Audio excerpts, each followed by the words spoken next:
ng bayan, maasahan anumang panahon. Magandang araw po sa ating lahat. Narito ng pinakaling update sa magiging lagay ng panahon at sa binabantayan nating bagyong Salome. Sa kasalukuyan ay kumikilos na ang bagyong Salome ng pakanluran Timog Kanluran habang ito ay nasa karagatan silangan ng Taiwan. Huling namataan ang sentro ng bagyong ito sa layong 215 kilometers, hilaga-hilagang silangan ng Itbay at Batanes.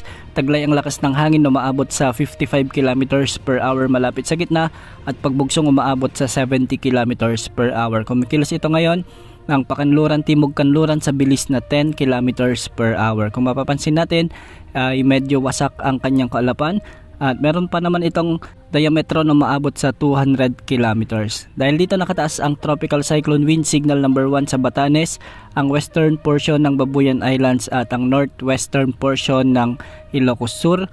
Kasama dito ang mga bayan ng Bangi, Pagudpod, Burgos, Pasukin, Bacara at Lawag City. Ang mga lugar na ito ay pinapayong maging alerto sa banta ng mga pag-ulan at pagbugso ng hangin na dala ng bagyong Salome.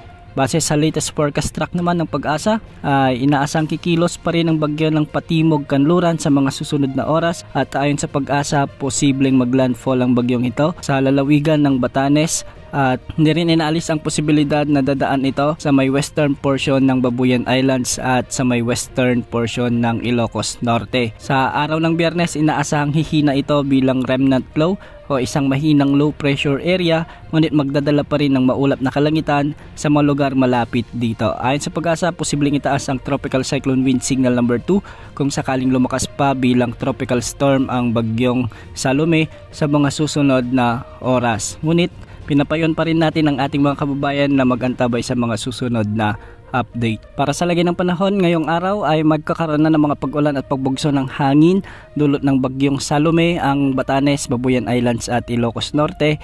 Kaya posible ang banta ng mga pagbaha at pagguho ng lupa sa mga lugar na ito. Samantala, magiging maulap naman ang mga kalangitan na may mga kalat-kalat na pag-ulan at thunderstorms dulot pa rin ng bagyong Salome ang mga lalawigan ng Apayao at mainland Cagayan. Samantalang magiging maulap din ang mga papawirin na may mga scattered rains at thunderstorms sa buong Mindanao at Palawan.